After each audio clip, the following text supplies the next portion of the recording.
manotra ny araba tompoko lasy sy tompoko vavy ho antsika rehetra izay manaraka ny fahitalavitra ny MBS amin'ity arivariva ny alatsinainy Paska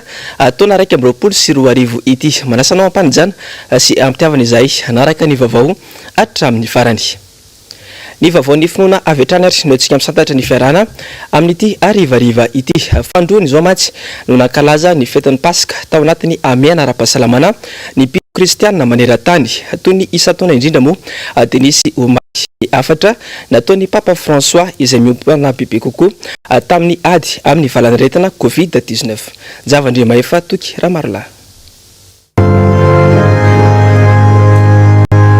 Teboka roa lehibe no nisongadina tamin'ny afatra izay nataon'ny Papa François omaly nandritra amin'ny fankalazana ny fetin'ny Paska tao Vatican. Mianso ny fianakaviam-be resam-pirenena ny tenany izaran'ny vaksiny fanefitra ny valan'aretina Covid-19 indrindra ny amin'ireo firenena mahantra. Tsy mitsaha-mitotongana ho izy ny ara-toekarena sy ny ara-tsosiala maneran-tany vokatry ny Covid-19 kanefa maro amin'ireo firenena no mbola anatin'ny korotana sy ny ady hatrany. Mangataka ihany koa araka izany ity filohan'ny fiangonana katolika ity ny ampisahatra ny ady sy ny fifamonoana eo amin'ny samy mpiarabelona fa indrindra ny fanaovana herim-pamoretana amin'ny alalan'ireny fitaovam-pidiana mahery-vaka ireny. Mpino maro moa no nanatrika ity fankalazana ny fetin'ny Paska tao Saint-Pierre tao Vatican ity mbola anatin'ny fihibohana tanteraka nefa ny ao Roma amin'izao fotoana izao ka entitra dia entitra ny fampiarana amin'ny fepetra ara-pahasalamana nandritra izany. Eo amin'izay vaovao akon'ny fetin'ny Paska omaly izay hatrany dia saika niopana manodidina ny fihetsika tokony anana ny tsiraray mahalona ny ady amin'ny Covid-19 ny toriteny nandritra ny andro ny Paska omaly. Ary ity fanadadiana nataon'ny Ravira Zafimaina sy Andry Rakotomalala ity.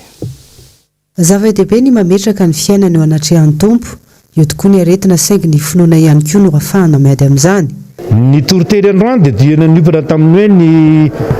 mandehana faingana ka lazao fahefantsangana izy. Izany hoe ny tena resahana androany dia hoe amin'izao fotoana izao maingana be ny olona manaparitaka vaovao ratsy hoe maty raha hanina, maty raha koto, maty raha be. Fahafatesana moa misy raha teo efatra amin'ny zato teo zao ny maty nandritra izay tapabolana izay na folo andro izay.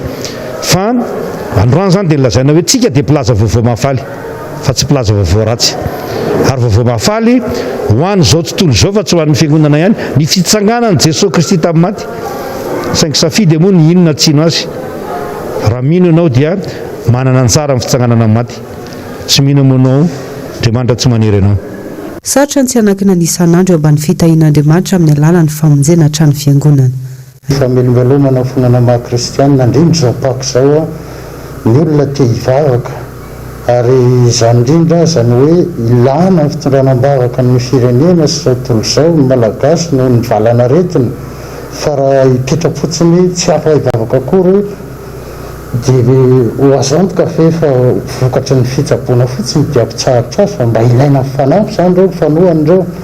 ka dia izay namporisehany ny olona hivavaka mafy sy hitandrina mafy ary miezaka izay izay tory tsy hoe fiangonana mahaloatena na hafa noho ny sasany fa dia izay atory dia atsaina ary tanterahana dia miezaka ny kristianina izay fahitako azy.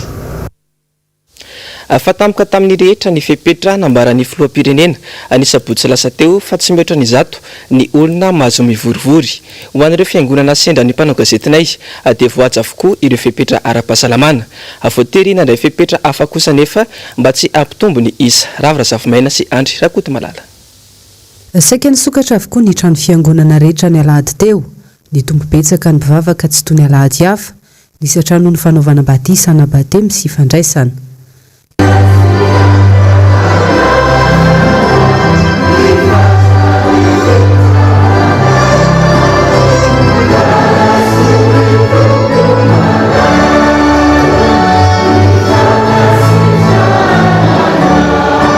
Niasa mafy ireo mpitandrina sy mopera ary mpitondra fiangonana hafa ny andron'ny Paska. Ny ohatran'ny telo avokoa ny fidirana natao mba ho samy azo vatsy ara-panahy ireo mpino rehetra. Entitra amin'ny fampanajana ireo fepetra ara-pahasalamana toy ny teto amin'ny Afrika Mahasalema vaovao no fiandrana fanafody hatrany ny seza mialoha ary aorian'ny fitoam-pivavahana iray. Ny nivelany vao miditra na mivoaka ny trano fiangonana kosa no miandry ireo diakona manome ny gel désinfectant ary manara-maso ny arivavandreo mpiangona. Tena marina aloha tsy marina napoka koa le fivana tapoka ho maly ariva aloha azaviny zany fa na izany aza dia ny amafy ny fepetra inefatra niditra fiangonana tato mafy de mafy ny fepetra raisinato a ny elanelan'ny olona ny fampiasana ny gel hydroalcoolique de ny fitsapahana hafanana misy dokotera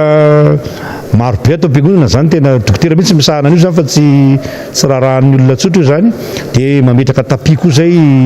tapi mouillé zay azahoan'ny olona manitsaka le izy a fa tsy hanaraka ny otrikaretina sanatria fa adiovan'ny fiangonana moa fa tahaka izany raha teo ka azo lazaina hoe ny fiangonana aloha zany de mpitaridalana raha resaka hoe fanaovana an'io tsy misy contact mihitsy ny fanasan'ny tompo ato amin'ny fiangonana tsy nasiana contact mihitsy zany hafa zany le taloha le hoe zaray ny décorna de misy ana misy tsisy contact mihitsy fa efa voahomana fa tena raha ohatra ka hoe ronono de hoe pasteurisé efa voahomana tsara daholo ndraindretra tsy misy contact atahorana mihitsy hoe amindra otrikaretina fa dia mandray ny olona zany mandray tena mandray filaminantsaina tsara anatin'le izy rano bidon jaune sy zavony kosa no miandro eto ambavahady ho an'ity fiangonana iray ity masika ireo mpiambina fampanajana ireo fepetra sakana rehetra etsy an-danina nisy ny fepetra tsy maintsy noraisina amin'ireo fombafomba tokony fandraisan-tanana ao am-piangonana ny fanasan-tanana misy eo amin'ny varavaram-piangonana eo a misy mpianaikitra ihany koa mandamina fampidirana dia efa mifanarahanay fa raha misy olona tsy manao kasobosa dia asiana mody mihitsy ny fifampitonjovana zany amin'ilay valana retina satria moa vao maleriva no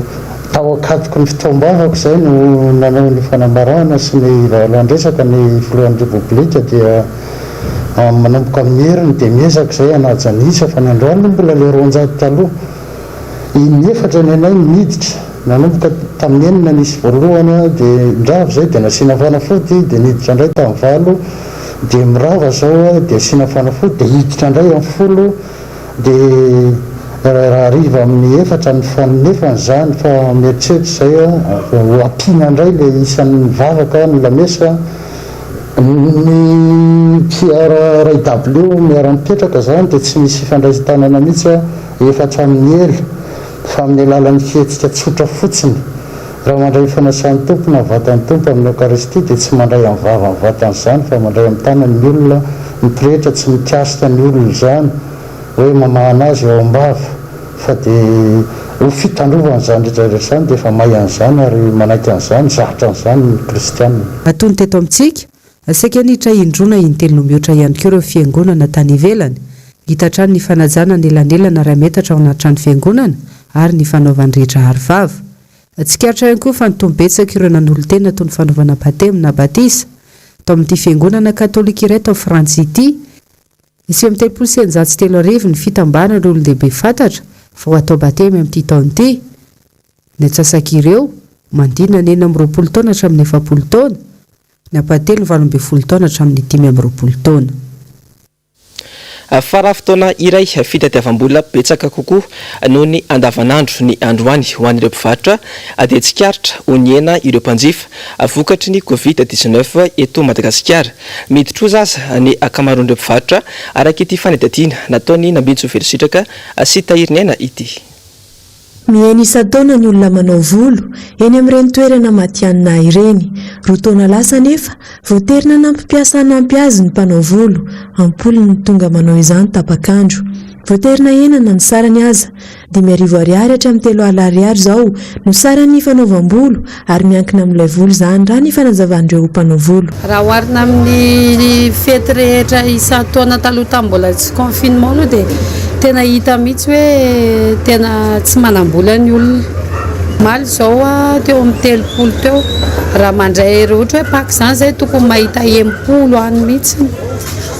raha le tamin'ny mbola tsy confinement hena tena atsasany mihitsy eo amin'le zatra miasa tena le vola isan'andro dia hita mihitsy zany hoe lasa miafy ny zanaka lasa miafy ianao satria mitsinjo an'le hoe raha sanatria mbola tena hoe miboka tanteraka dia manahoana ny ekônomia anao an-trano tsonjovana an'izay zao aloha dia le olona hoe tena tsy maintsy izy zay vao manao volo ohatra hoe tsy maintsy miasa izy mandray ohatra hoe mpiasa-panjakana aloha hatreto mbola tsy tapaka mihitsy dia le mivarotra koa rehefa hita mba mety any aloha ny tsenany dia manao ihany izy fa le ho an'le reny mpianakaviana mijanona ao an-trano no somary mahitrehatra kely dia tsy indraindray izy vao hitanao amin'izao fotoana izao. Fahazaran'ireo mpitsangatsangana ihany koa ny fakana sary viteny eo mba hisintomana mpanjifa nefa voatery ny mampidina ny sara no R1000 ireo mpaka sary raha toa ka 500 zany teo aloha. Tsena zany tamin'ity hita hoe tsy nety mihitsy ny tsy tsena mihitsy tamin'ity fa tsy nitovy tamin'ny roa taona fa tamin'ny herintaona moa fa tsy nisy iny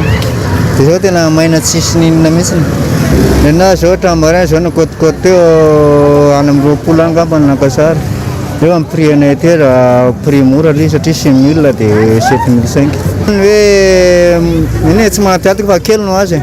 moa le olona koa moa zany tsy azonao ararotina amin'le izy satria efa raha mahita zany le crise tsy arakaraky ny eritreretinay zany tamin'ity fety satria tena tsisy karama mihitsy ohatr'izao zay rehefa fety efa tokony mba manana 10 metsy na efatsety zao nefa zay ary na 2 alina ary mbola tsy azonay 500 arivo dia 3 arivo dia 10 arivo calendrier le 10 arivo raha ny tena prix anay raha makasary 500 arivo amin'izao tsy maintsy atao 5000 satria ny olona tsy manam-bola. Tsy latsa-danja moa ny ankizy eo amin'izay fankalazana ny fetin'ny paska izay ary manintona azy ireo hatrany ny mitaingina ny manège sy ny soavaly hazo noho ny fisian'ny amehana mienatra amin'ny 700 isanjato ny mpanjifa. Tsy dia be olona aloha e, tsotra ny isa-taona fa ohatr'izao e raha mahita zao tsy liana tsy mazoto ilay olona zany miditra ato fa ohatrany hoe ho an'ny olona sendra mandalo fotsiny zany zao zao hitantsika zao fa zay zao raha période ohatr'izao hoe ilay didepaka ohatr'izao fa feno tena plein daholo ny zavatra rehetra na ny olona miditra raha tsisy fampiresahana fa zao zarava misy ireo dia tsy manam-bola mihitsy koa ilay olona ao anatin'izay. Ny trano filanonana sy ny fisakafoana izay tena mahatsiaro sahirana sy miditrosa vokatry ny fiainan'ny mpanjifa sy ny fepetra manoloana ny valanaretina coronavirus. Tsy maintsy mibara zany mikatana dia tsy maintsy manaraka an'izay zay. Dia zay no natonga ilay restaurant zany anay ny misokatra sakafo iny anay mivoaka eto fa ny boisson zany anay mijanona tanteraka. Tamin'ny herintaona aloha tena ny anay zao raha tamin'ny confinement tamin'ny herintaona zany hoe misy confinement le tena grave hoe tamin'ilay misy coronavirus hoe amiray fa tena mbola presque misy olona fa tamin'ity zany tena hoe mafy loatra le donan'le corona tamin'ity dia ohatrany somary nangingina kely zay. Fa amin'ny mahalatsinain'ny paska ny androany dia nahazatra ny olona matetika ny hoe ny mitsangatsangana rehefa vanim-potoana toy ny androany ny avaka nefa izany tamin'ity taona ity nisy ireo fianakaviana izay nisafidy ny nivoaka kely nisy ihany koa tetsakilany ny nisafidy ny nijanona tany atrano noho ny tahotra ny aretina ary ity fanetadiana nataony nambitso velositraka sy tahirinena ity. Nanginy ireo toeram-pitsangatsanganana teto Andrenivohitra nandritra ny fotoana nandalovanay teny androany toy ny teny Bypass, Ambohimanambola, Alasora sy ny manodidina ny renirano seza izay ahitana mpitsangatsangana betsaka hatrany isa-taona fony mbola tsy nisy ny valanaretina coronavirus. Ho an'ireto mpianakavy kely reto izao dia tetsy Anosy be izy ireo ny ala ary nisafidy manokana ny hoe ity Bypass ankalaza ny alatsinain'ny paska. Avy Anosy be.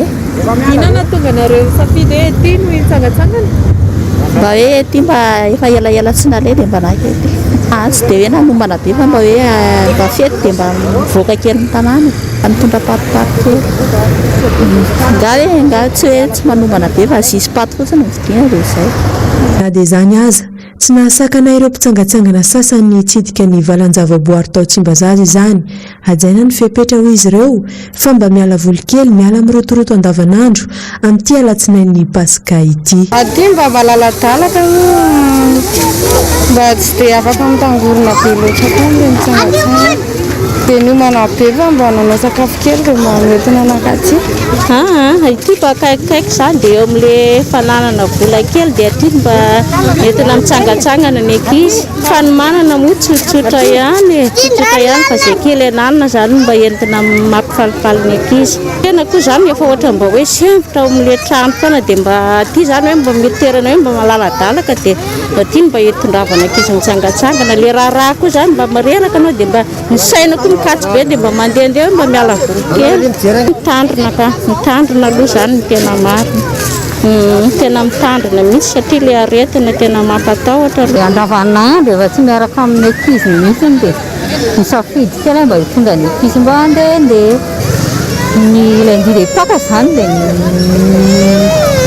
atao ohatra hoe mazatra ihany fa ny paka zany ohatra nankalazaina kely fa ny andro any mba mandeha amin'izao fotsiny aloha dia mitondratonga sakafo maivana. independent isa-taona zany vao makaty dia zay nandehanana mivoaka kely efa nomoanina efa elaela kely nomoanana aloha nandanindany ihany eo amin'ny ray hetsy eo afany ambomanga kely dia nandeha inona nandeha bus matahotra ka matahotra dia vao mandeha any amin'ilay izy independent isa-taona dia zay nandehanana raha fehezina moa ny fanehoan-kevitra ireo mpitsangatsangana sendranay androany dia azo atao tsara ny miala voly sy mitsangatsangana saingy ajaina hatrany ireo fepetra ara-pahasalamana mba hiarovana sisoroana amin'ny valanaretina covid-19 nisy anefa ireo izay nisafidy nijanona tany an-trano tamin'ity alatsinainy paska ity no nitahotra ny fiparitahan'ny valanaretina. Izay ny amin'iny fanoizantsika ny fiarahana amin'ity arivariva ity dia andeha ho tanterana aminao kosa ny fivoaran'ny valanaretina coronavirus eto Madagasikara tamin'ny omaly voaray teto am-pelatanana tamin'ity androany ity ka toy izao ary ny andindininy mikasika izay dimindray ireo marary namony ainy omaly fa efatry ny volana aprily taona raika amby roapolo sy roa arivo misy fito amby telopolo amby zato kosa ny tranga vaovao atao anatin'ny fitolinana roa amby valopolo sy telonjato telo amby efapolo amby zato kosa ireo voamarina fa sitrana toy izao avy ny fitsinjaran'ireo tranga vaovao ireo sivy amby efapolo teto Analamanga roa Atsinanana roapolo Tanidiana efatra amby folo Boeny enina amby folo Sava fito Tsimondrefana efatra Menabe fito Analanjorofo raika amby folo Anosy ray Itasy tafiakatra efatra amby efapolo sy dimanjato sy roa arivo araka izany ireo olona mbola manaraka fitsaboana amin'izao fotoana izao raha toka enina valo amby enimpolo sy roanjato amin'ireo no marary mafy nay ilay atao hoe forme grave.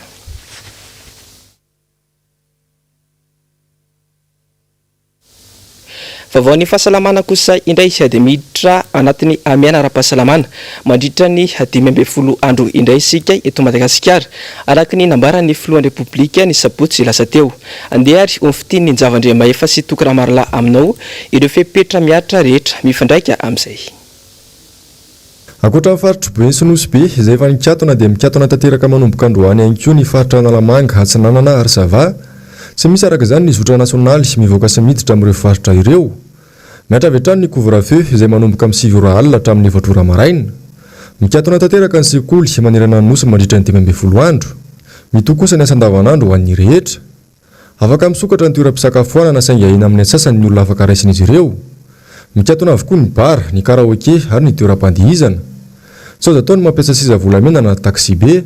olona folo ihany no afaka mandevina raha toka covid-19 no nahafaty ilay olona ary tsy maintsy alevina amin'iny andro nahafatesany iny ihany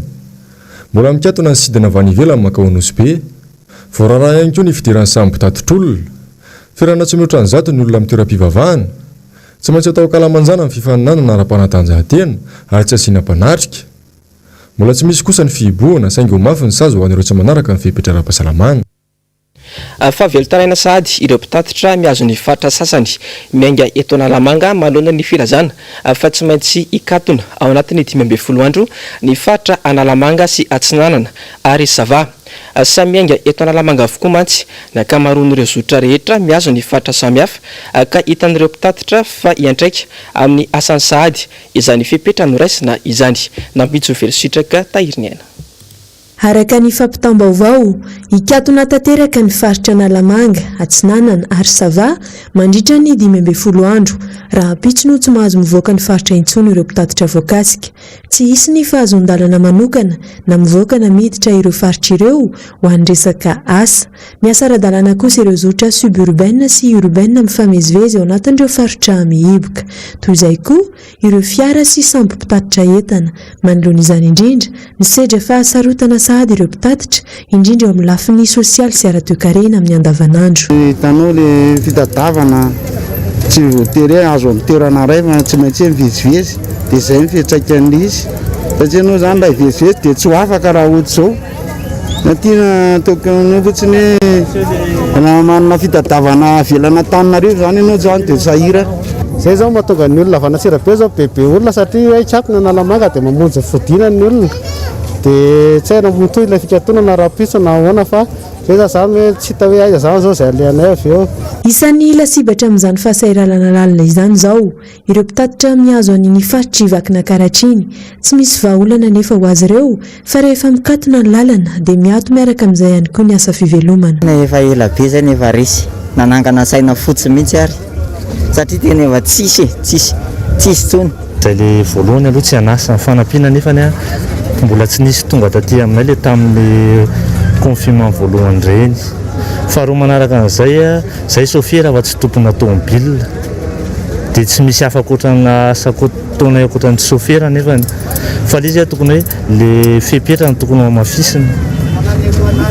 Eny na le sakafo andavanandro na fidiram-bola anao tsy ampy satria ianao miasa tsy anasa nefa patron rehefa tsy miasa ny tomobile tsy afaka mivolanao izy. Tsy any amin'ny mpitatitra ihany no miatraika ny fanakatonana ireo faritra ireo, indrindra ny faritra Analamanga, fa isan'ny velotariana ihany koa ireo mpandeha. Samy nanana ny vahaolana narosony moa na ireo solitenan'ny mpitatitra na ireo mpandeha mba ahafahana manao ny asa andavanandro nefa koa mba tsy hiparitahan'ny valanaretina coronavirus. Fa raha ohatra hoe tena mbola azo efina ihany aloha aleo mba miasa dia mba hena ny plasy tsy maninona satria tena maty zay taxi borosy zany tena mijaly dia mba mikatona io manko satria zay lasibatra voalohany indrindra tsy mandeha zahay. Fiboana aloha ngamba tsy vahaolana satria tokony le anjaran'le tsirairay zany manaja le fepetra fotsiny dia voafehy io raha ohatra naniko manokana zany dia zay. Ny ahy zany mba angatahako hoe le mpitandro filaminana sy anina tokony mba tena masika amin'le olona le tsy manao kasibosy ohatr'izay. Le eo amin'le fahadiovana dia le fanasana tanana matetika zany dia manao gel satria eo amin'le resaka vola mihitsy zao mahatonga le resaka vola raisina amin'ny kirakira vola raisina. Hoe tena raha mba mety ny fanjakana zany tokony andeha ihany le Antananarivo Atsiraibe. Hoe le fepetra natao mba enjakenjana dia aleo mba andeha ihany le taxi borosy ny tena marina. Fanaizana zany arao tokony tanjona ihany tsirairay avy mba tsy miboana zany raha zao mbola miboka dia tena sarotra be. Anao mba tsy mipolisy na ny sandary manatahorana amin'le kasibosy fa le aretina mihitsy. Vaovao mampalahelo kosa indray dia misaona indray ankehitriny ny tontolon'ny asa fandraofana gazety eto Madagasikara satria dia notomandry omaly mantsy ny namana mpanao gazety Arsène Ralay Mihoatra. Tsara manamarika fa mpanao gazety atao amin'ny Courrier de Madagascar, Madagascar Matin, Revue de l'Océan Indien ary correspondant ny gazety JIR ny tenany mpikambana ao anatin'ny club de journaliste doyen ihany koa ity mpanao gazety namoniany ity. Araka ny vaovao hatrany dia efa nalevina ny androny omaly ihany ny vatany mangatsikany. Izay eto amin'ny aina manjery MBS moa dia miarahory sy mankahery ny fianakaviany ireo mpiara-miasa aminy. Vaovao malaza maneran-tany kosa indray dia vahoaka maro ao Palma amin'izao fotoana izao hanao voatery mitsoponenana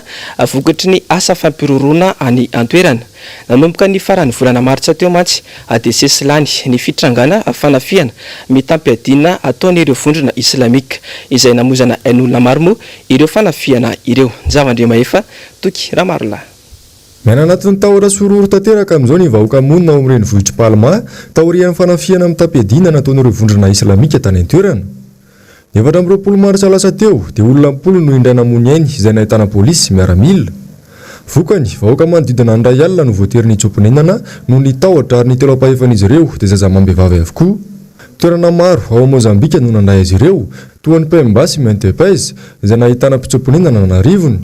Nisy moa fandraisana andraikitra nataon'ny mpitondra fanjakana atao Mozambika andraisinareo olona ireo ary amin'izao fotoana izao dia mbola anatin'ny fikarohanareo jihadista ny mpitandro filaminana ao Palma.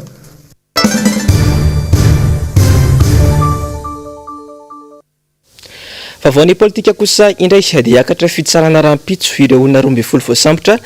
tetsy Analakely tamin'ny 20 febroary lasa teo. Araka izany dia sombavambahoaka iray no nanao antsoavo mba hijerena manokana ireo gatra politika rehetra. Ny andindiny izay eo amin'ny sary sindrantsara ny toky raha maro lahy.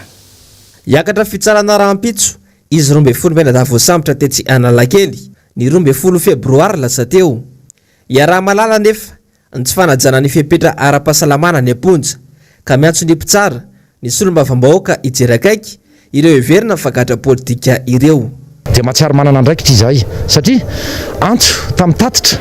no nahavoasambotra nireny olona reny namaly ny antso tamin'nytatitra teo ny hoe fanaovana akanjo meny tsy hiditra lalina amin'izany fa izao no tena teniko hoe any amponja iarahantsika malala fa any no tena anisany mampiparitaka izany coronavirus satria mifepetra tsisy voady zany ny olona marobe mifanakaiky miboka amina toerana iray tsy fananana ny fitaovana na dia ny aritava fotsiny ary tsy misy izany na misy manana ary dia efa maloto na misy manana ary dia efa rovotra ka izay indrindra nitodiana aminareo mpitsara mba hitsara satria araky ny teninao teo raha pitso izany fitsarana zany prévu raha pitso nijereny ihany koa ny mpitondra fanjakana satria iaraha malala fa resaka politika ny tena ao ambadika izany rehetrarehetra zany miarana hita ny fomba ny samborana andreny olona reny ka raha hitanareo fa nisy ny zavatra tena tsy nentina ataony ka nananareo profo rariny raha ohatra ka mena ny sazy mifanandrivana fa raha tsy izay kosa avelao reo olona reo hivoaka fifampy kosa zay raha ivorana sy tapany mahery kely zay mijanona ny tany amponja tany ka dia mino somanateny izay fa andray andraikitra anareo mpitsara andray andraikitra anareo anatin'ny fitondram-panjakana hijery maha-olombelona hijery satria niady tena tokony atao dia niady amin'ny coronavirus ary tsy ireo ihany fa misy ireo mbola voatazona hafa ihany koa zay mety zavatra madinidinika tsy dia makaiza akory nitazomana nefa lasa misy riska hatramin'ny ainy satria araky miteny teo any ny tena misy le riska mety angalana azahoana zany timokaretiny zany nefa ny fanafody sy ny fomba rehetra hiatrehana an'izany eto amin'ny firenena mbola tsy ampy mba tsy ilazana hoe presque tsy misy ka dia zay manantena fa hojerenareo fitondram-panjakana hijery manokana ny kanreo ianareo hoe tena nanao marina ve sa tsy nanao reo dia manantena fa mpitsara endry ianareo andrasana raha-pitso indray araka izany ny fivoahan'ny didim-pitsarana ho azy 12 menata ireto fampahitoekarena sady mpanao politika iray no nitondra fanazavana taminay malona ny tranga mahazo ny toekarena malagasy sy ny mety ho fiatraikany izany eo amin'ny resaka politika eto Madagasikara arao ity fanitadiana ity eo amin'ny sariny Andry Rakoto Malala rindra tsary ny toky raha marila miziriziry tsy mety ahitam-bahorana maraka androany ny vidim-bary ity vidim-bary ity ny tena tsy zakany voaka malagasy satria filana tsy maintsy ilain'ny vahoaka ny vary ilay varymorana nampanentanana azy ity dia mbola tsy hita ny tena fizarana sy ny fiatraikany any anatin'ny vilanin'ny vahoaka anisany ataony mahatonga izany ny tsy fahafantarany mpitondra fanjakana ny tena marary ny vahoaka io koa moa za dia mahitsy mihitsy miteny ny olana kely amin'ilay gouvernement dia ohatrany tsy dia malala loatra ny tena zavatra takin'ny vahoaka malagasy izy ekeko fa hoe nanana fianarana sy fiofanana ataony tany velana izy angamba fa izy zany ny atao hoe tena tapaka amin'ny fahafantarana no tena zava-misy eto amintsika misy ary ane manany ihany sy manesy hoe na eo andotam-penaka ro sy fantatr'ireo sy ny sisa za kosa tsy dia midina loatroatran'izay fa za mihevitra fotsiny hoe oka mba olona mpanao politika teknisianina mafia tsara ny zava-misy eto Madagasikara ny aina teto malala ny tena zava-misy no apetraka amin'ireny toerany ireny fa tsy hoe avy any ivelany ane dia no malala ny ihany izy angamba fa tsy malatsy efa ela be tany noho izany dia ina hiteraka krizy ara-politika ity olana ara-toekarena ity raha mbola mitavozavoza toy izao ny mpitondra fanjakana za mahita zany fa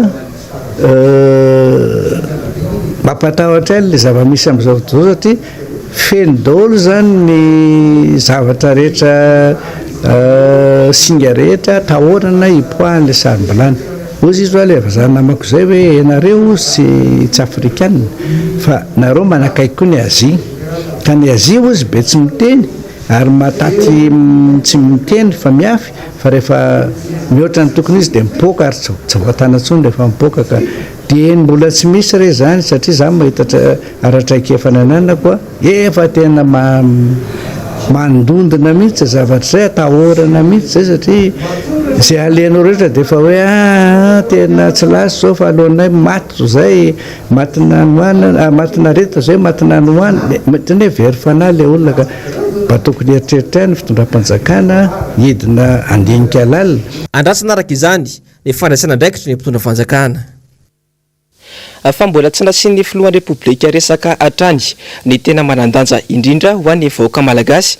dia ny fasiaranana ianan'ny vahoaka tsiraray izany hoe ny sosialim-bahoaka ny sabotsy lasa teo naneo ny heviny mikasika izany indrindra moa ireo olom-pirenena sendra ny mpanao gazetinay teny andalana rehetra teny androany araro ny fanadidina nataony nambitso verisitraka sy tahirinena raharina na dia efa nandrasan'ny vahoaka malagasy nandritra ny kabariny filohan'ny repoblika tamin'ny kabariny voalohany tamin'ity taon'ity aza ny mikasika ny sosialim-bahoaka dia mbola diso fanantenana trano malagasy tamin'ny kabary farany teo tsy lahara-pahamehana ho an'ny filoha ve izany ny sosialim-bahoaka sy nyresaha mihitsy ny sosialim-bahoaka nefa iny no tena nandrasan'ny vahoaka teo satria le vahoaka efa mesahirana confinement nefa tsy fantatra hoe ahoana sy ahoana le izy amin'izao dia hitanareo ihany hoe le sosialim-bahoaka ny tiako tenenina le eo amin'le hoe kapoaka mihitsy zany tiako tenenina eo amin'le kapoaka ny vahoaka mihitsy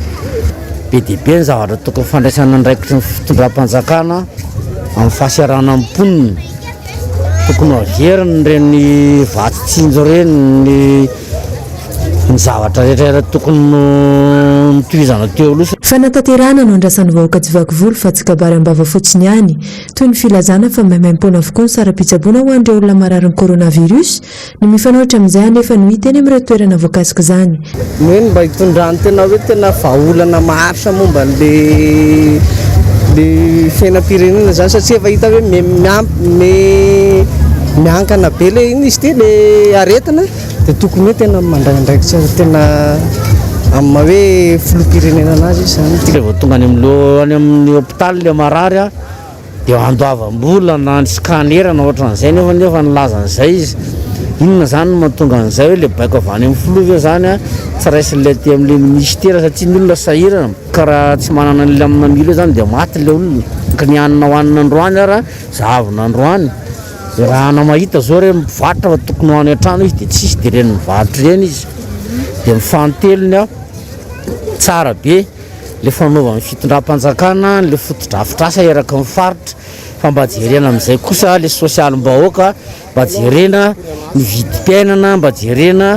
ny zavatra mba hampiainan'le olona ty ambany tanàna satria tena mijaly le olona ila tsy ahita ao arapaka ntsony